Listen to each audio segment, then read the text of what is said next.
ओम नमो भगवते वासुदेवाय। भगवते वासुदेवाय। भगवते वासुदेवाय।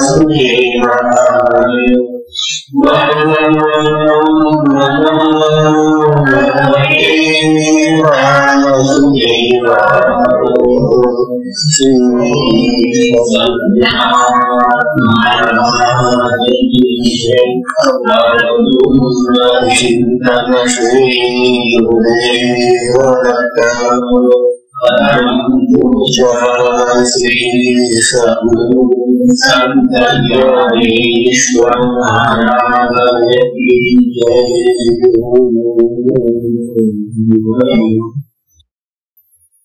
परम पूजनीय श्री सद्गुरु संत ज्ञानेश्वर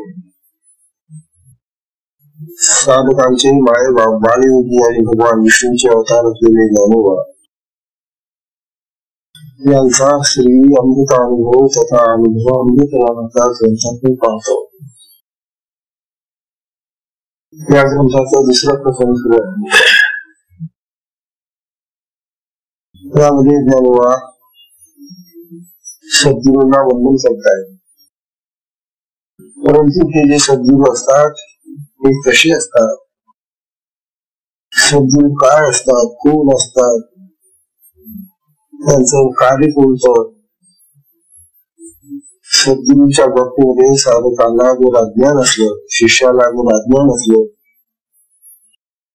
तर त्या शिष्याला सद्गुरूकडून जेवढा फायदा, जेवढा लाभ प्राप्त करून द्यायला पाहिजे तेवढा होत नाही।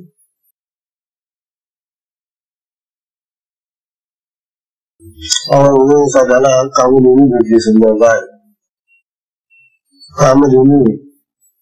कामधेनूने आपल्या सगळ्या कामना पूर्ण करणारी गाय भेटली। गायीसाठी गाय असेल ना तिथं, तर तिचं काही कसं सोडते, गायच असते साधी, परंतु ती जर ओळखता आली नाही ही कामधेनू आहे, काय मागा तुम्ही इतर गायसाठी गाय, तसं गुरुच्या बाबतीत होत। गुरु एक देह समजतात आणि बाकीचे जसे इतर देह आहे, जसे शरीर आहे, तसे गुरु आहे। म्हणून गुरु जर ओळखताच आला नाही, गुरु जर शिष्याला समजलेच नाही तर त्या शिष्याला या जगामध्ये जन्म घेऊन वर्षाचा काही लाभ झाला नाही। कारण जो अंतिम लाभ आहे तो सद्गुरू देतात। जगातले लाभ जे आहेत ना, हे मरते, नाशवान, जगासारखेच येते। जगाचा लाभ, जगातल्या पदार्थांचा, जगातल्या पदांचा, जगातल्या अनेक गोष्टींचा जो लाभ होतो तो आपल्या देहासारखाच नाशवान आहे। सद्गुरू आपल्याला तसा लाभ देतो। सद्गुरू जो लाभ देतात तो तुम्हाला 84 लक्षणमधून स्वीकार करण्याचा लाभ देतात, तुम्हाला मोक्षाची प्राप्ती करून देतात, तुम्हाला आत्मज्ञान ब्रह्मज्ञान देतात। हा जो लाभ आहे, हा लाभ इतर कोणीही दुसऱ्या जगामध्ये घेऊ शकत नाही, हे फक्त सद्गुरू देतात। कारण ते स्वतः आत्मज्ञान असतात, ब्रह्मज्ञान असतात, ब्रह्मस्वरूप असतात आणि म्हणूनच ते हा लाभ देऊ शकतात शिष्याला। शिष्याला हा बोध नसला, माहिती नसली, मग शिष्य काय मागत असले त्यांच्याकडे देण्याचे कार्य किंवा शिष्यांनो आम्ही साधक म्हणून हा ग्रंथ केलेला आहे। आता सर्व आपले अनुभव सांगणारे या अनुभवामध्ये संबंधीचे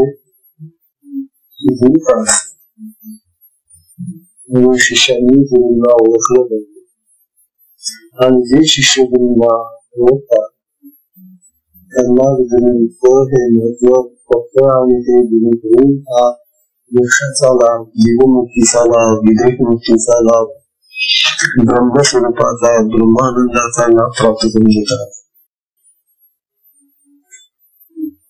सुंदर चाललाय आपला हा विषय जो चाललेला आहे तो अप्रतिम सुंदर आहे. हे असं गुरुचं स्वरूप वर्णन करणारं फार क्वचित पाहायला मिळतं आणि ते सुद्धा त्या पद्धतीने आपले अनुभव सांगणार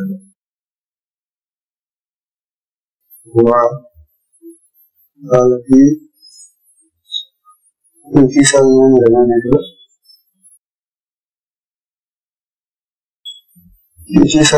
मध्ये जानवा सांगितलं आपल्याला हे निवर्त्यत नाही मा निवर्तनी हा काही तरी कैसा पैसे काही निष्ठी नामाच्या जानवा आपल्या गुरुचं वर्णन करून झाले. म्हणतात अहो जर त्यांना काहीच नाही, ते जर आत्मस्वरूप आहे, ब्रह्मज्ञानी आहे, ब्रह्मस्वरूप आहे, तर मग त्यांना तुम्ही मूर्तीला त्याचं नाव का दिलं विचारला. निवृत्तीनाथांना जर आम्ही म्हटलं की देवा गुरुदेवा तुम्ही मूर्तीला त्या तुमचं नाव मूर्तीला ते नाव सुद्धा झटकून देतात. अरे तुम्ही मला काय नाव शिक्षक अरे आपल्याला तुम्ही नाव असते तेव्हा मला हे कुठलंही नाव तुम्ही काही म्हणा मला किती नाव शिकतो आपण ती माझी नाही. म्हणून त्यांच्याजवळ निर्वृत्त करायला म्हणजे काढून टाकायला काहीच नाही. मग निवर्तनी हा काही हा निवृत्त होत त्या वृत्ती नष्ट करण्याला काय करेल. आमच्याजवळ अनेक वृत्ती भरलेल्या आहेत आणि या वृत्तींनीच आम्ही सगळा हा संसाराचा प्रपंचाचा जगाचा लाभ घेतो. आमच्या देहाला पंच ज्ञानेंद्रिय आणि पंचकर्मेंद्रिय लागलेली. या पंच ज्ञानेंद्रियांनी आणि पंच कर्मेंद्रियांनी आमच्या अंतःकरणामध्ये असलेलं जे चित्त आणि मन आहे त्याच्या वृत्ती या इंद्रियांच्या माध्यमातून जगाकडे धावतात आणि जगाचा लाभ, जगाचे फायदे, जगाचा जो विचार आहे तो आमच्या डोक्यामध्ये आमच्या अंतःकरणात घडतात. म्हणून आमच्या जवळ निवृत्त करायला भरपूर आहे साधन, त्यांना आम्ही फार भरलेले आहे, फार गोळा केलेले आहे आणि ज्याने खूप गोळा केलेला असतो त्याला काढून टाकायला बराच वेळ लागेल ना. काढून टाकायला अंतःकरण शुद्ध करण्यासाठी जे आम्ही अंतःकरण धरून ठेवलेले आहे आणि पृथ्वी तेव्हा त्या वृत्तीने हा माल मसाला काढून टाकण्यासाठी जानवा म्हणतात आमच्या गुरुदेव काहीच नाही. अत्यंत शुद्ध आत्मस्वरूप ब्रह्मस्वरूप आहे. म्हणजे त्यांच्या ठिकाणी निवृत्त होण्यासाठी, वृत्ती रहित होण्यासाठी सुद्धा काही वृत्तीच नाही, ते वृत्ती रहित होत. आमच्या ठिकाणी सगळ्या वृत्ती आलेल्या आहेत आणि त्या वृत्ती आम्ही बनवलेल्या आहेत. म्हणून आम्हाला नावं पडतात, नावं आम्ही शिकून घेतो. तरी कैसा बैसे ठाई निष्ठी नामाचा ते नावाच्या ठिकाणी तशी बसू शकते. तात्पर्य असं की सद्गुरूला कुठलंही नाव नाही, तो निनामी आहे, अनामी आहे. जसा आत्मा ब्रह्म हे अनामी निनामी आहे त्याप्रमाणे सद्गुरू आहेत आणि सद्गुरू तर त्या परब्रह्माहून गोष्टी आहेत. आता 34वी ज्ञानोबा सांगल्याने दृष्टांताने उदाहरण म्हणून सांगतात. ज्ञानोबा सांगल्याने सूर्याशी अंधकारू काही झाला होता गोचरी. ज्ञानोबात अरे सूर्याला अंधकार केव्हा दिसला होता? आपण जर गेलो सूर्याजवळ, सूर्यनारायणाजवळ आणि त्याला विचारलं की हे सूर्यनारायण, सांग ना बाबा तुला अंधकार दिसला का? सूर्याने कधी अंधकार पाहिलं? सूर्याला अंधकार माहिती नाही, पण तरी सुद्धा लोक त्याला तमारी असं म्हणतात. तमारी म्हणजे तम म्हणजे अंधार, हरी म्हणजे शत्रू, तमारी म्हणजे अंधाराचा शत्रू. म्हणतो त्याला अंधार पाहिलेला आहे ना. आम्ही अंधार पाहिलेला असल्यामुळे आम्ही त्याला अंधाराचा शत्रू म्हणतो, पण त्याने स्वतःने अंधार पाहिलेलाच नाही आणि तो कोणाचा शत्रूही नाही. अंधाराचा शत्रू कसा म्हणतो? तेव्हा हे खोटं नाव त्या सूर्याला दिलं होतं. हे सर्व नाहीये, तो तमारी नाही, त्याने अंधारी आला नाही, प्रकाशही पाहिला नाही. प्रकाश अंधकार हे आमच्या दृष्टीने आहे. अंधकार आहे म्हणून आम्हाला प्रकाश दिसतो. बुद्धाला दिसतो का प्रकाश? नाही, डोळे बंद करून ठेवतो तर दिसत. तो प्रकाश, तो बुद्धाला प्रकाश माहिती. तशी स्थिती आता या सूर्याची आहे. सूर्याला तो प्रकाशही माहिती नाही, अंधकारही नाही. तसे आमचा सद्गुरूंचा आहे. सद्गुरूंना कुठल्याही प्रकारचे नाव नाही. मुळात मी त्यांना निजलीनाथ, पण त्या निजलीनाथाचा स्पर्श त्यांना होत नाही. आणि तुम्ही असं बघा हो, साधी गोष्ट आहे ना, ही सगळी जेवढी नावं आहेत आपली दिलेली आपल्या देहाची, देहाला ओळखण्यासाठी नावं देतात. बाळ जन्माला आलं की त्याला आपण नाव ठेवतो. का ठेवतो? त्याला समजा नाव दिलेले आम्ही इथं कोण समजलं, आणि शरीर पुष्कळ आहेत, मग देह पुष्कळ आहेत, पण त्या देहाचा हा अमुक एक नावाचा हा मुलगा किंवा मुलगी हे नाव ठेवल्यावरच कळतं ना. मग सगळी नावं ही वस्तूंची, जड पदार्थांची आहे आणि जड नाही. चैतन्य स्वरूप आहे, ब्रह्मस्वरूप आहे, आत्मस्वरूप आहे. तेव्हा अशा आत्मस्वरूपाला, चैतन्य स्वरूपाला नाव कुठं लागेल?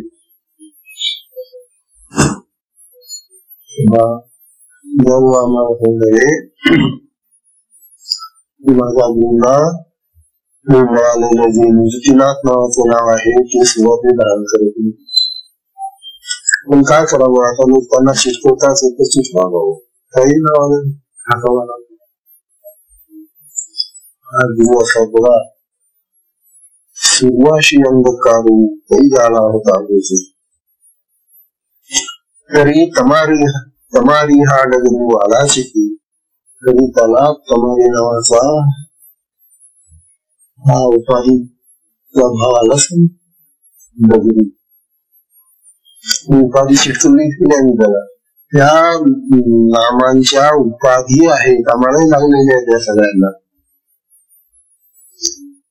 या उपाधीमध्ये आम्ही सापडलो नावाच्या. आणि मग ही नश्वर उपाधी, जसा देह आहे तसं त्याचं नावही आहे. देह जर नश्वर आहे तर देहाचं नाव पुढे कायम राहणार आहे. पण इथं असूनही त्या नावाचा का अभिमान, हा मुखीपणा, हा गर्व वाटतो, अशा ठिकाणी व्यर्थ आहे. सद्गुरूंना कुठलंही नाव नाही. हा बोध शिक्षणात सद्गुरू का असतात? सद्गुरू हे ब्रह्मस्वरूप, आत्मस्वरूप आजची 35वी वेळी आजच्या वेळीमध्ये ज्ञानोबा काय सांगतो बघा. आता हे नाव जे आहे ते नष्ट आहे, खोट आहे. पण हे नाव खोट आहे, नष्ट आहे, मिथ्या आहे, हे कसं सिद्ध करा? आता समजा आपल्याला हे नाव कोणी दिले असेल, आपले नाव आहेत सगळ्यांना. आता तुम्हाला मी सांगितलं की तुमचं नाव हे खोटं नाव आहे, मिथ्या नाव आहे, सिद्ध करा बरं. तेच काय सिद्ध करा तुम्ही खोटं आहे? शिवाच्या अंगात मी काढून दाखवताय माझं नाव आहे ते तुम्ही. अशी काही पाठी बांधली का गळ्यामध्ये नावाची? ती पाठी काढली आहे बा, आमचं नाव आहे. तुम्ही हे नाव आहे तुझं, हे खोटं म्हणता, तर मग खोटं सिद्ध करा ना.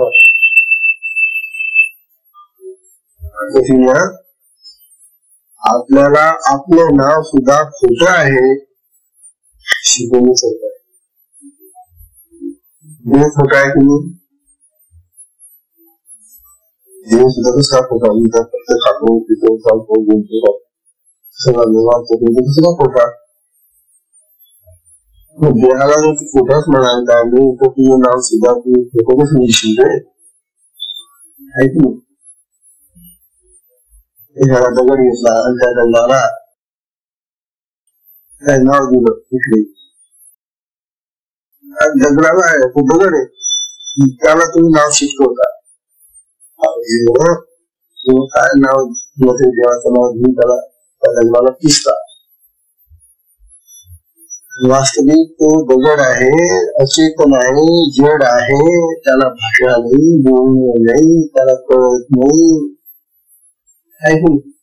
तरी त्याला तुम्ही नाव दिलं. मग ते नाव खोटं कसं समजा? तात्पर्य असं की जड वस्तू आणि चेतन वस्तूंना मिळालेली सगळी नावं मिथ्या आहेत, खोटी आहेत, नटकी आहे. नटकी म्हणजे कल्पित, कल्पना केली तुम्ही दिलं नाव. त्यामुळे काय म्हणतात, लटके येणे रुढे, लटके येणे रुढे, जड येणे उजविडे, न घडे तेही घडे याच्या भावा.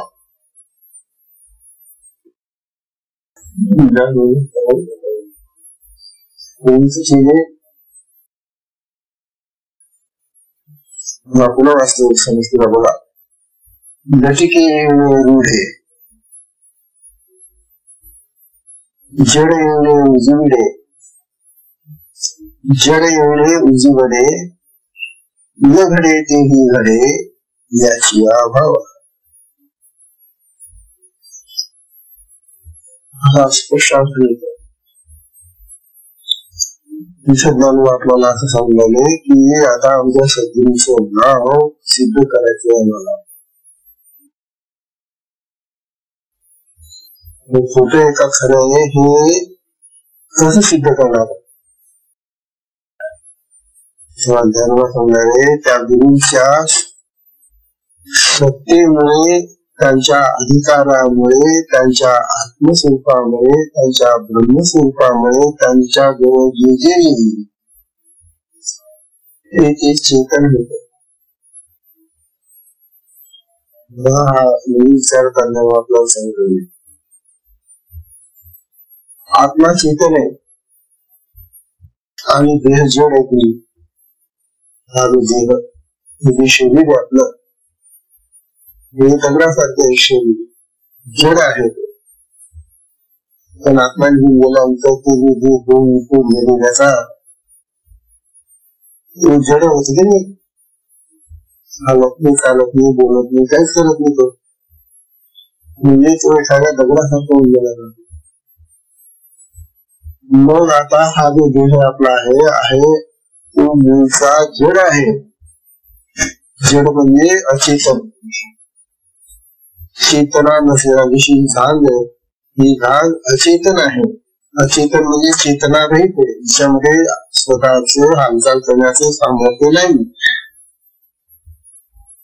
ही अचेतन आहे. तसा आमचा हा देह सुद्धा मुळात अचेतन आहे. पण का किंवा त्या आत्म्याजवळ गेला हा देह आणि तो आत्मा जेव्हा या देहामध्ये आला तेव्हा त्याच्या सान्निध्याने, त्या आत्म्याच्या प्रभावाने, त्या आत्म्याच्या सत्तेने, त्याच्या अधिकाराने जवळ आलेला हा जो जड देह आहे तोही चेतन गेला आहे की नाही. आज आपले सगळ्यांचे देह चेतन आहे. चेतन म्हणजे जिवंत आहे. म्हणजे आमच्या बोटापर्यंत नखापर्यंत सगळं हवाविज्ञान होत. प्रत्येक अवयवामध्ये तो चेतनपणा आलेला आहे, ते चैतन्य आलेले. म्हणून आमचा हा जो देह आहे त्या देहाचा प्रत्येक ठिकाणी आम्हाला जाणीव होते, संवेदना होते. कुठे काय थोडस जरी टोचलं, कुठे टोचा तुम्ही कळते की नाही. तात्पर्य असं की चेतना ही आमच्या देहामध्ये सगळीच पसरलेली आहे. कशामुळे पसरली, कोणी उत्पन्न केली, त्या आत्म्यात. तो आत्मा चेतन आहे, चैतन्य स्वरूप येतो. त्या चैतन्य स्वरूपातल्या जवळ हा देह आधारे आला आणि तो आत्म्याचा चेतन भाव त्या देहामध्ये विस्तार घेतला की सगळा देह चेतन सुरू होतो. मग काही कोणती जण वस्तू म्हणून आता समजाले की या चेतन आत्म्याच्या जवळ, या चेतन ब्रह्माच्या जवळ तुम्ही कुठली जड वस्तू हो, आता त्या आत्म्याची, त्या ब्रह्माची अशी शक्ती आहे की त्याच्याजवळ येणाऱ्या प्रत्येक पदार्थाला तो चेतन करू शकतो. त्याचं सामर्थ्य ते आहे की इतरांमध्ये कोणामध्ये. आत्म्याशिवाय इतरांमध्ये कोणामध्ये हे सामर्थ्य आहे का की जडाला चेतन करायचं, जिवंत करायचं. हे सामर्थ्य आमच्या सद्गुरूमध्ये. सद्गुरू आणि आत्मा आणि ब्रह्म हेच आहे. मग गुरुमध्ये हेच सामर्थ्य आलं ना. तर आता आम्ही पाहूनच राहिलो, समजून सांगून राहिले की गुरु म्हणजे आत्मस्वरूप असतात, ब्रह्मज्ञानी असतात, ब्रह्मस्वरूप असतात, ब्रह्मस्वरूप आहे.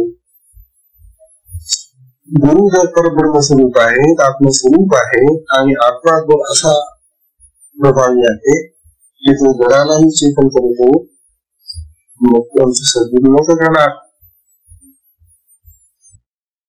आणि ती मुली आता घेऊन जायची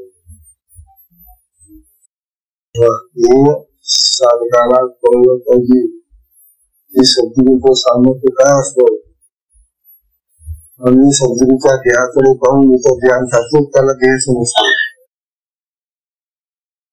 तेव्हा हा जो अज्ञानाचा भाग आहे, हा जो मायेचा पडदा आमच्या डोळ्यावर आलेला आहे, तो घ्यायला सद्गुरू कळले पाहिजे. सद्गुरू जर कळले नाही वेड्या, तुला काही लाभ होणार. पण ज्याच्यापासून तुला काही लाभ प्राप्त करायचा आहे ते जर तुला समजलेच नको, उद्या एक मनुष्य प्रार्थना करायला शेतकरी पासून जे काम तरी असेल जरा कष्ट करायचा, त्याचा भाव खूप छान होता. त्याला कोणतरी सांगितलं होतं की अगं तुझी देवाचं नाव घेला, समाजाच्या देवाला प्रार्थना करोगा, तू देव नक्की तुझ्या प्रार्थना तुम्ही तुला भेटायला. आणि संसर्ग माणूस त्याचा खूप भाविक होता. म्हणून तो दररोज देवाची प्रार्थना करायचा आपल्या भीतीमध्ये.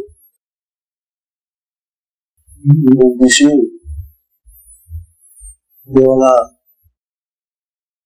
इच्छा झाली, चला बाबा हा सारखा आपल्या बरोबर जाऊया आपण चर्याला भेटायला. तेव्हा देवाने आपलं साधं रूप घेतलं आणि देव ते त्याला देवा करून साधा रूपाने आले त्याच्या, अरे हो गोविंदा, कोणा गोविंदा वगैरे काहीतरी असं, अरे आहे का घरात? कोण आता मागे आम्ही बाहेर आला पाहतो त्याची मागून आलेला आहे. माणसाने आम्ही नमस्कार केला, गोविंदाने नमस्कार करायला गेला. अरे आपल्या घरी येणारा जो असतो ना नवीन, तो अतिथी देवो भव, अशी आपली संस्कृती आहे. अतिथी देवो भव म्हणजे अचानक आलेला कोणताही मनुष्य अतिथी असतो. मग तिची देव आलाय का तुम्हाला? तिची वाढ नक्षत्र जी आम्ही तारखेला येणारे हो तुमच्याकडे, असा जो होतो ना तो पाहुणा असतो. आणि जो काही न कळताना एकदम उभा राहतो त्याला अतिथी म्हणतो. तर असा जो अतिथी असतो तो देवासारखा असतो, असं आपल्या संस्कृतीवर. म्हणून अतिथीला प्रथमतः आपण नमस्कार करावा. सध्या आता यापुढे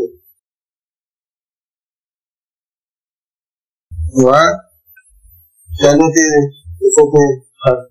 उघडलं आणि तो बाहेर आला तेव्हा त्या अतिथीने त्याला दिले असतात. त्याला नमस्कार करून माहिती दिला. गाईचं सुद्धा सुरू झालं, देवाला आहे त्याला नमस्कार, देवाला आधी नमस्कार कर. बरं केला, खाला खाऊ खाऊ घेऊन राव, काय पाहिजे तुम्हाला? बरं माता देवाला तुम्ही मला वाटलं हा विषय आपल्याला खबर असं विचारतो, काय पाहिजे तुम्हाला? काय पाहिजे असं काय सांगता येणार? असा एकदम गोष्टी आला आणि विचारलं तुम्हाला तुम्हाला काय पाहिजे, तर आपल्याला जे काही पाहिजे असेल तर आपण सगळं विसरून जातो त्या देवाचा. हो ना, म्हणून तो मला देव देऊ पाहिजे तुम्हाला का पाहिजे आता तेच पाहिजे भाऊ. अरे देव आलेले सगळे एवढे मोठे देव मालक ते आलेले, तू काय बघतो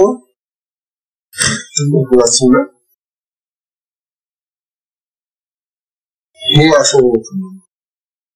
जर देवाला ओळखलं नाही तर देवाजवळ काय मागाल? जसं गुरुला जर ओळखलं नाही तर तुम्ही गुरुजवळ काय मागाल? म्हणून साधकांनो ईश्वरो काय गुरुला ओळखाल. आणि गुरुची जी सत्ता आहे, सामर्थ्य आहे, अधिकार आहे, तो ज्ञानवाटा या गुरुमध्ये सांगताय. बोला म्हणतात लटके रुढे, सांगतात लटके म्हणजे खोट, येणे रुढे म्हणजे खरं, जे रूढ झालेलं असतं ते सगळं. लटके म्हणजे त्या सद्गुरूंच्या सत्यत्वाने रुढे, जे लटकं असतं खोटं असतं ते खरं होतं, जे कल्पित आहे जे मिथ्या आहे तेही सत्य होतं. हा गुरूंचा अधिकार आहे, हे सामर्थ्य आहे गुरूंचं. आता आपण पाहिलं ना की आपल्याला हे शिव आल्याबरोबर हे शिव जिवंत झालं, चेतन होऊन जातं आणि कोणताही पदार्थ तसा होतो, हा त्यांचा अधिकार आहे. तसं सद्गुरू हे आत्मस्वरूप आहे, अंतिम गोष्ट आहे, ब्रह्मज्ञानी ब्रह्मस्वरूप आहे. तेव्हा कोणतेही जरी खोटं त्यांच्याजवळ आलं तरी ते खोटं एकदम बघून निष्ठर होऊन जातं. हा त्यांचा अधिकार आहे. म्हणून आमच्या गुरुंना दिलेलं जे नाव आहे ना, निष्ठीनाथ, हे जरी तुम्हाला खोटं वाटत असलं तरी ते त्यांच्या अंगाला चिटकवून लावलं नाही. आणि ते कोण आहे? ते तर ब्रह्म आहे, ते तर आत्मा आहे. मग अशा आत्माला किंवा त्या ब्रह्माला जर आम्ही फोटो लावून चिटकवलं तरी ते करून जात. म्हणून आपल्याला चिटकवलेली नावं खोटली जातात. का? कारण आमच्यामध्ये तो आत्मज्ञानाचा ब्रह्मज्ञानाचा भाग नाही. आत्मा आहे आमच्यामध्ये, पण त्या आत्म्याचं ज्ञान आहे का? नाही, आम्हाला असं ज्ञान आहे फक्त. आणि मी को, मी देह, मी शरीर.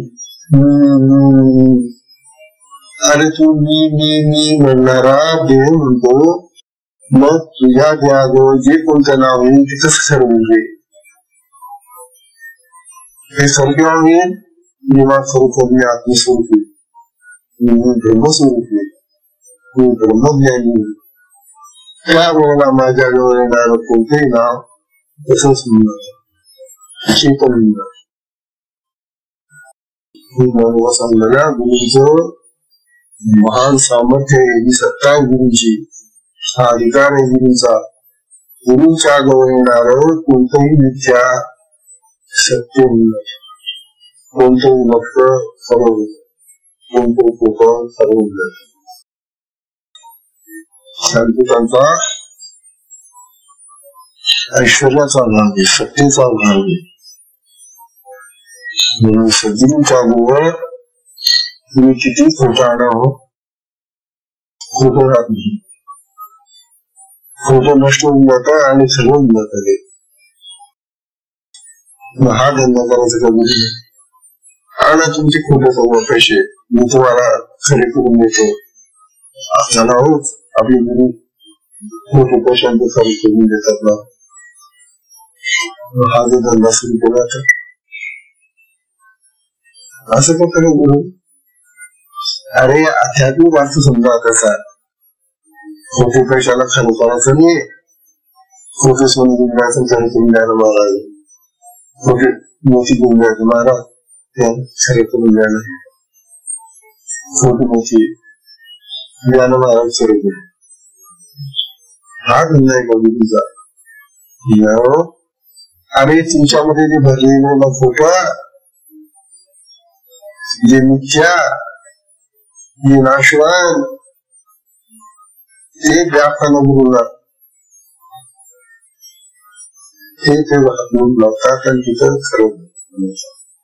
हा गुरुचा स्वभाव आहे.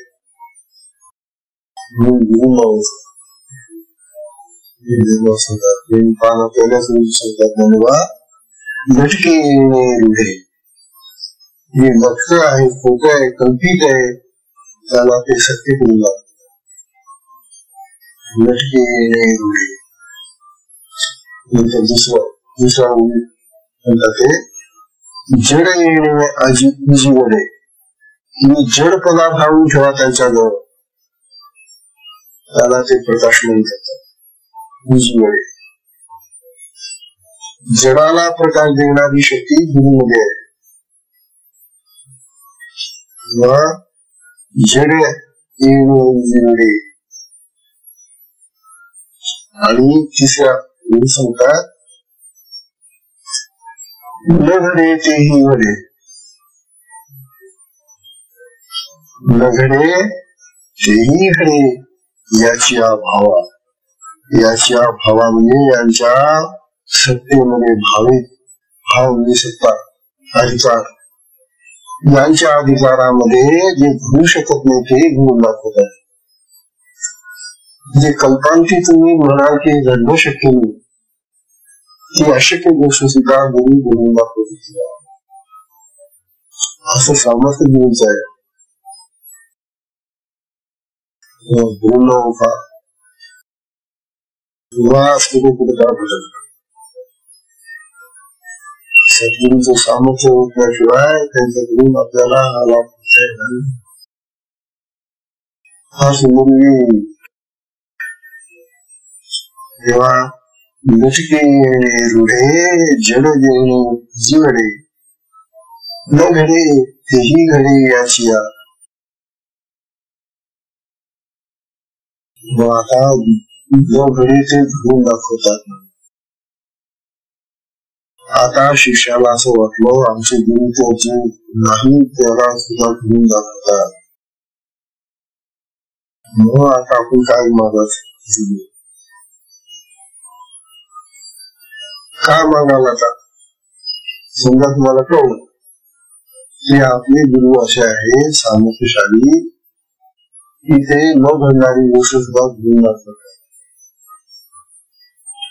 असं कळल्यानंतर मग तुम्ही गुरुंकडे काय मागाल काय विचाराल मनामध्ये आपल्याला गुरु असं म्हणायचं बघ घडत नाही ते गुरु.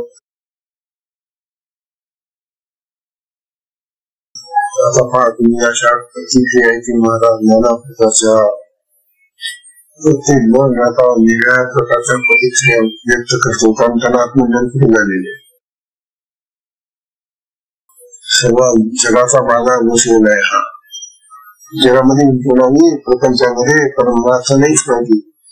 तेव्हा प्रपंचाच्या दृष्ट्या मन डोळा त्या गुरु महाराजांना महाराज माझ्या डोळ्यामध्ये थोडा चिपीपणा आलाय त्याला ठीक आली नीट करून द्यायला.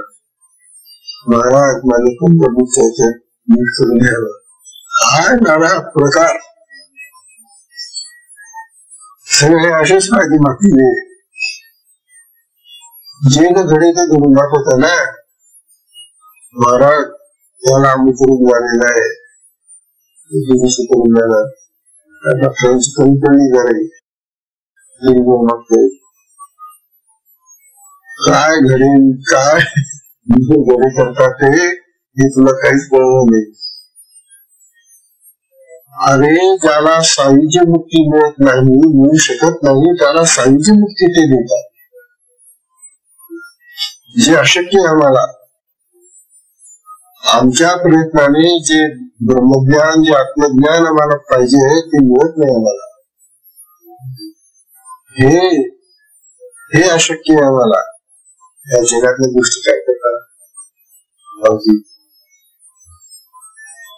महाराज आमचे केस पांढरे झाले जरा काय करून द्या ना. अरे वा काय मागतो रे. तात्पर्य असं की ज्याला मूळ आत्मज्ञानाची सद्गुरूची होत नाहीये तो या स्वतःच्या मागण्या असा गुरु मागतो आणि काही त्याला प्राप्त होत नाही. जगाचेच फायदे त्याला प्राप्त होतात.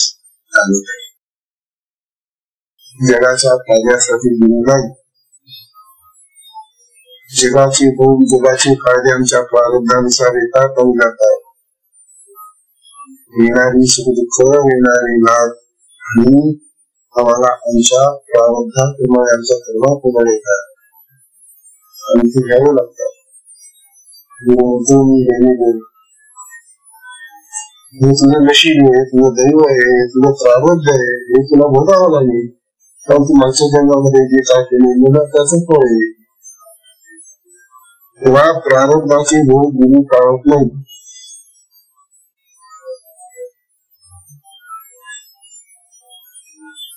गुरु क्रियमानाला थांबवत नाही. क्रियमान तुम्ही थांबवायचे प्रयत्न करू. गुरु संचित नष्ट करतात.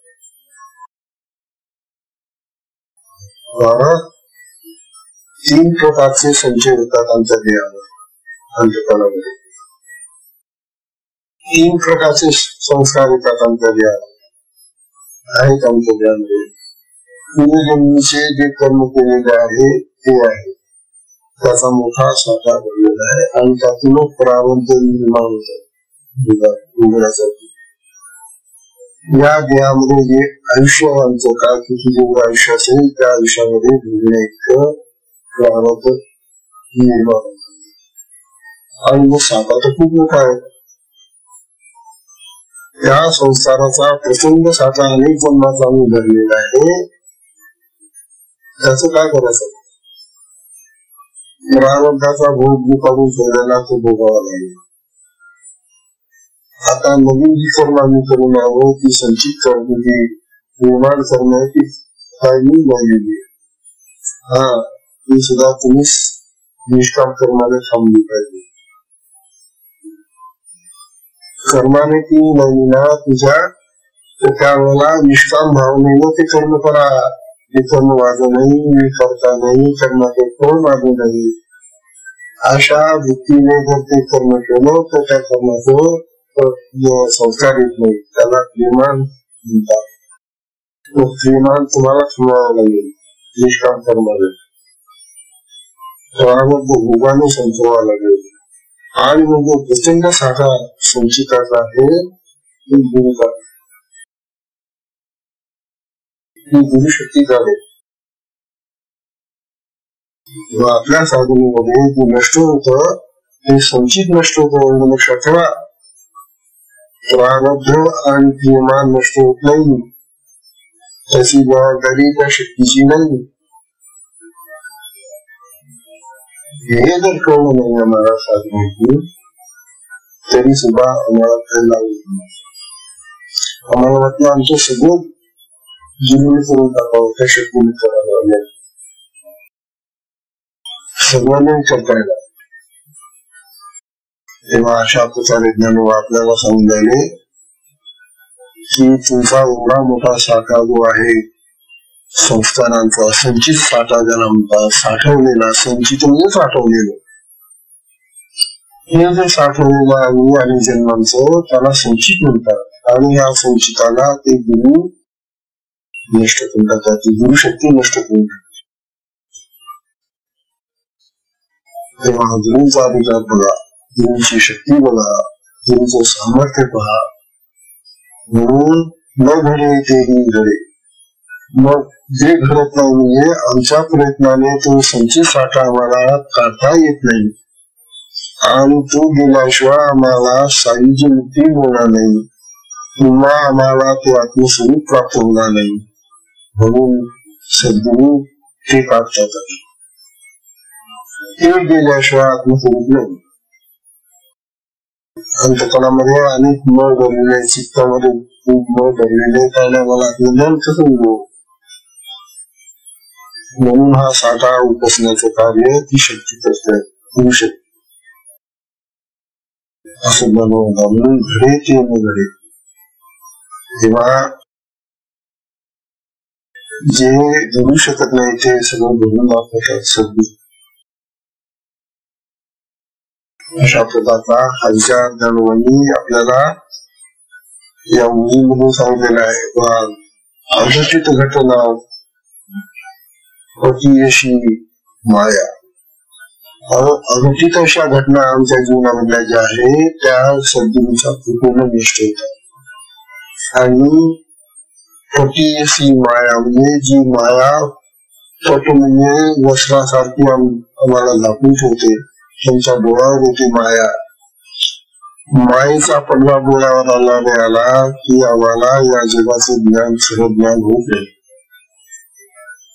हे जग मायामय आहे, अविद्यामय आहे.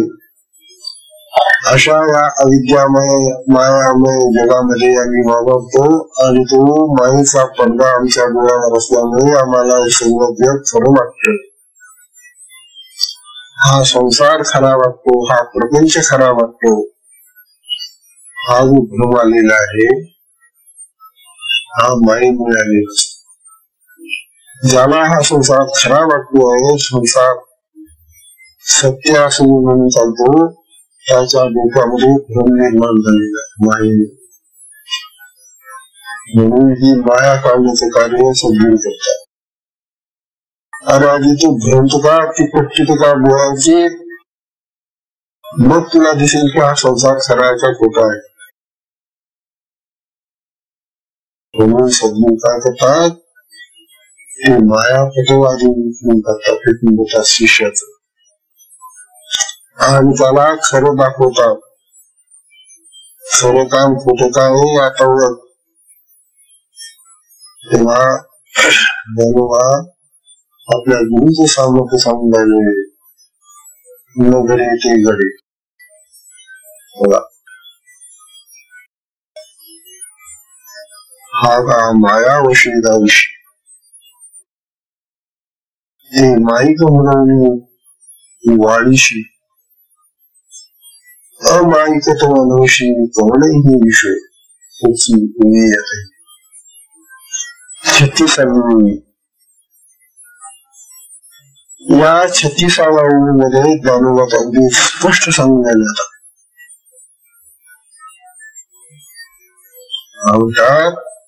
हे श्री गुरु, हे गुरुदेवा, तुम्ही मायेच्या संबंधाने ज्या मला दाखवता का ते मिथ्या आहे म्हणून ते वास्तविक आम्ही सोडून द्यायला पाहिजे. हे गुरुने त्याचा लक्षात घ्या. गुरुंनी जर आपल्यावर कृपा केली त्याच्या कृपेच्या सामर्थ्याने ते आपल्याला असं दाखवतात की अरे हे सगळं व्यर्थ आहे, हे माया आहे, खोटं आहे, हे नष्ट आहे. बघ असं गुरु दाखवतात. आता गुरुने जर तुला असं दाखवून दिलेलं आहे तर तू तुला डोकं का बघतो त्याच्यावर. जे मायामय आहे, जे खोटं आहे, नष्ट आहे, व्यर्थ आहे, नाशवान आहे, परिवर्तनशील आहे, मर्त्य आहे, तेच का बरं हवं आहे तुला, है ना? हे जर तुला कळलं आहे तर तेच का मागतो तू, तेच का घेतो तू, तेच का प्राप्त करण्यासाठी धडपडतो रे.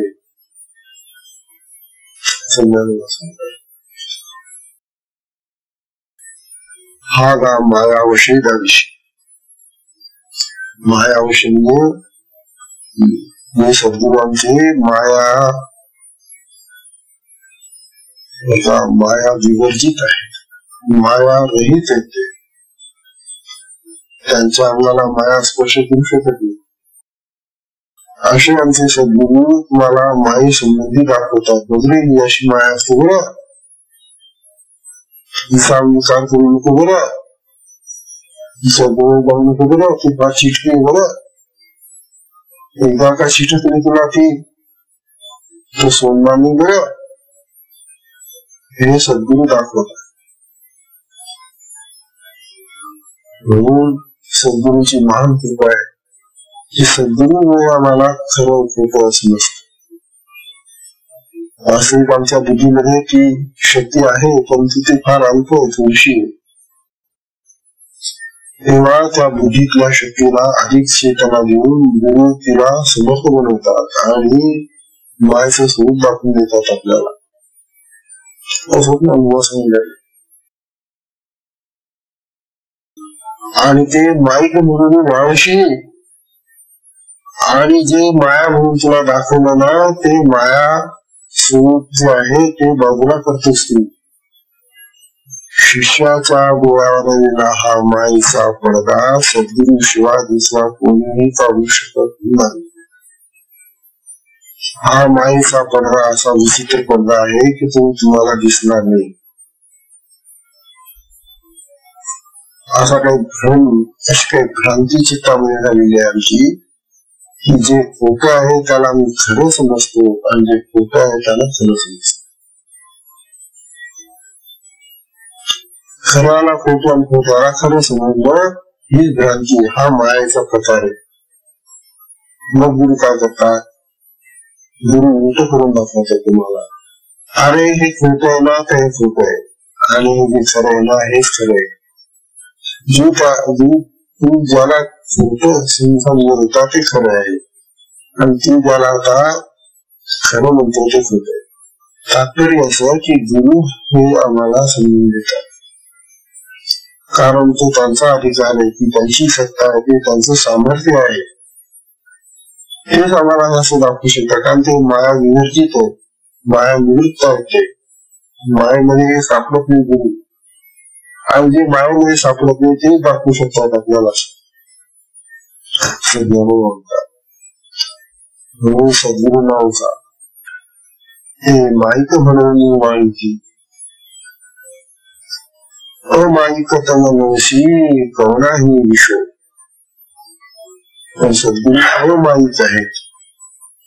सद्गुरु अमायिक आहेत म्हणजे सद्गुरु मायेतले नाही, मायेपासून अलग येते.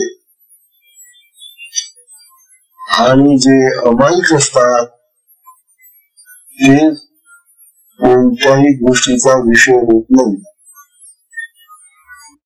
गुरुला तुम्ही कुठल्याही तऱ्हेनं मायेचा विषय बोलू नाही शकत, संसाराचा विषय नाही बोलू शकत, संसारातले एखादी वस्तू बोलू शकत नाही. सद्गुरु हे आम्हाला संसारातला एखादा जसा लाभ होतो, विषय प्राप्त होतो, तसा विषय नाहीये अशी म्हणण्याची प्रथा करून गेलेली. बरं झालं या जगामध्ये मला गुरु भेटून गेले. म्हणजे जसे इतर गोष्टी भेटल्या संसारातल्या तसे मला गुरु भेटून गेले. असं म्हणजे तुम्हाला संसारातल्या गोष्टी आणि गुरु सारखी वाटतात का? तेव्हा संसारामध्ये तुम्हाला प्राप्त झालेलं आहे त्याचं तुमचं दैव आहे, तुमचं प्रारब्ध आहे. प्रारब्धाने गुरु भेटत नाही हा निर्णय येतो. प्रारब्धाने गुरु भेटत नाही असेल आमच्या नशिबात तो भेटेल आम्हाला गुरु असे पुष्कळ म्हणणारे. बरं असे पुष्कळ लोक आमच्या नशिबात असेल की गुरु चांगले भेटले आम्हाला. तुझ्या नशिबात काय बोलले? तुझ्या नशिबात बघणार तू तुझं नशीब बघून बघ काय त्याच्यामध्ये. आणि गुरुला काय समजतो तू त्या जगातली गोष्ट नसतो. प्रारब्धाची नाही ते प्रारब्धाची गोष्ट नाही ती. सद्गुरु प्राप्ती ही प्रारब्धानी नाही हे साधकाने लक्षात ठेवायला पाहिजे. काय करा आमचं प्रारब्ध चांगलं नशीब चांगलं होतं म्हणून आम्हाला मोठे गुरु भेटले. तू काही समजणार नाही गुरुंना. ईश्वर प्रारब्धानी नाही कमव असेल आमच्या नशिबात ते देव भेटेल आम्हाला असं आहे का? अरे देव गुरु हे जे आहेत हे त्या प्रारब्धाचा तुमचे सर्व बाबा या प्रारब्धात कशी पिके प्रारब्ध मिळवण्याच्या नाश करण्यासाठी त्याची दूर करण्यासाठी तुला मदत करण्यासाठी ते येतात. मग ते प्रारब्धाने कशी मिळते तुला. खूप सांगण्यासारखे या विषयावर आता सत्संगाची वेळ संपलेली म्हणून सत्संगाला विश्रांती. ज्ञानोबा काका सुंदर विचार मांडतात आपल्या पुढे लक्षात घ्या आणि गुरुचं महत्व किती दाखवत आहे. तेव्हा गुरुला होता मुख्य तत्व हे की गुरुला ओळख. आणि गुरुला जर तुम्ही ओळखू शकला नाही तर तुम्हाला गुरुपासून काहीही प्राप्त होणार नाही. आणि गुरुपासून जर काही प्राप्त झालं नाही तर जन्म व्यर्थ गेला, फुकट जन्माशी आला. झोपला मजा केली झालं नाही. याचं प्राणी पण करतात मग खाता पिता झोपतात प्राणी पण. म्हणून मनुष्याने गुरु ओळखावा. अशा प्रकारचा अतिशय महत्वाचा विषय ज्ञानोबा आपल्याकडे मांडतायत. हा साधकांनी ऐकलाच पाहिजे इतका महत्वाचा विषय. तेव्हा आजच्या सत्संगाला आपण विश्रांती देऊ. हरि ओम तत्सत.